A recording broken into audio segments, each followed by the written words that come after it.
1997 ನಲ್ಲಿ Toyota Indian ಮಾರ್ಕೆಟ್ಗೆ enter ಆಗಿತ್ತು. ಆಮೇಲೆ ಜಾನ್ 2000 ಅಲ್ಲಿ ಕ್ವಾಲಿಸ್ ಅನ್ನೋ ಫಸ್ಟ್ ವೆಹಿಕಲ್ ನ ಇಲ್ಲಿ ಲಾಂಚ್ ಮಾಡುತ್ತೆ. ಆಗಿನ ಟೈಮಲ್ಲಿ ಇದು ಕಾಂಪೀಟ್ ಮಾಡ್ತಿದ್ದು ಮಹೇಂದ್ರ ಬೊಲೆರೋ ಮತ್ತೆ ಟಾಟಾ ಸುಮೋಗೆ ಮಾತ್ರ. ಹಾಗೇನೆ ಮೊದಲನೇ ವರ್ಷದಲ್ಲೇ ಕ್ವಾಲಿಸ್ ಇಂಡಿಯಾದ ಮಲ್ಟಿಪರ್ಪಸ್ ವೆಹಿಕಲ್ ಸೆಗ್ಮೆಂಟ್ ಅಲ್ಲಿ 35% ನ ಕ್ಯಾಪ್ಚರ್ ಕೂಡ ಮಾಡಿತ್ತು. ಹಾಗೆ ಅತಿ ವೇಗವಾಗಿ ಇಂಡಿಯಾದಲ್ಲಿ ಇದು ಫೇವರೇಟ್ ಫ್ಯಾಮಿಲಿ ಕಾರ್ ಕೂಡ ಆಯ್ತು because of it's reliability and value.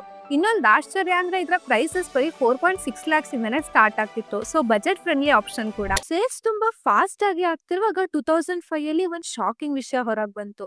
Toyota Qualis cell ಮಾಡೋದನ್ನ ಸ್ಟಾಪ್ ಮಾಡಿದ್ರು. ಕನ್ಸ್ಯೂಮರ್ಸ್ ಎಲ್ಲ ಶಾಕ್ ಆಗಿದ್ರು. But why did Toyota do this?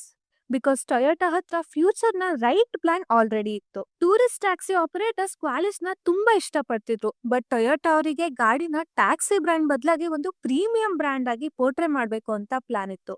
So Qualis chapter was closed. So ಟೊಯೋಟಾದವರು ಬೋಲ್ಡ್ ಸ್ಟೆಪ್ ತಗೊಂಡು ಮಾಡರ್ನ್ ಕಾರ್ ಇನೋವಾ ಜೊತೆ ಬರ್ತಾರೆ. ಇನೋವಾ ಬರೀ ಕಾರ್ ಆಗಿರ್ಲಿಲ್ಲ, ಒಂದು ರೆವಲ್ಯೂಷನ್ ಆಗಿತ್ತು. ಕಂಫರ್ಟ್, ಸ್ಟೈಲ್, ಇನೋವೇಷನ್ ಎಲ್ಲದೂ ಇನೋವಾದಲ್ಲಿ ಇತ್ತು. ಹಾಗೇನೆ ಲಾಂಚ್ ಆಗೋಕ್ ಮುಂಚೆನೆ 5,000ಕ್ಕೂ ಜಾಸ್ತಿ ಬುಕ್ ಮುಚ್ಚುತ್ತೆ ಆಗಿನ ಒಂದು ರೆಕಾರ್ಡ್ ನಂಬರ್ನೇ ಕ್ರಿಯೇಟ್ ಮಾಡಿತ್ತು. ಬಾಕ್ಸ್ ಯುಟಿಲಿಟಿಯಿಂದ ಪ್ರೀಮಿಯಂ ಲಕ್ಸುರಿಗೆ ಟೊಯೋಟಾ ಕಂಪ್ಲೀಟ್ ಆಗಿ ರೀಬ್ರ್ಯಾಂಡ್ ಆಗಿತ್ತು. ಇನೋವಾ ಬರೀ ಕಾರ್ ಅಲ್ಲ, it's a legacy on wheels. ನಿಮಗಿದು ಮುಂಚೆನೆ ಗೊತ್ತಿತ್ತಾ? ಕಾಮೆಂಟ್ ಅಲ್ಲಿ ತಿಳಿಸಿ.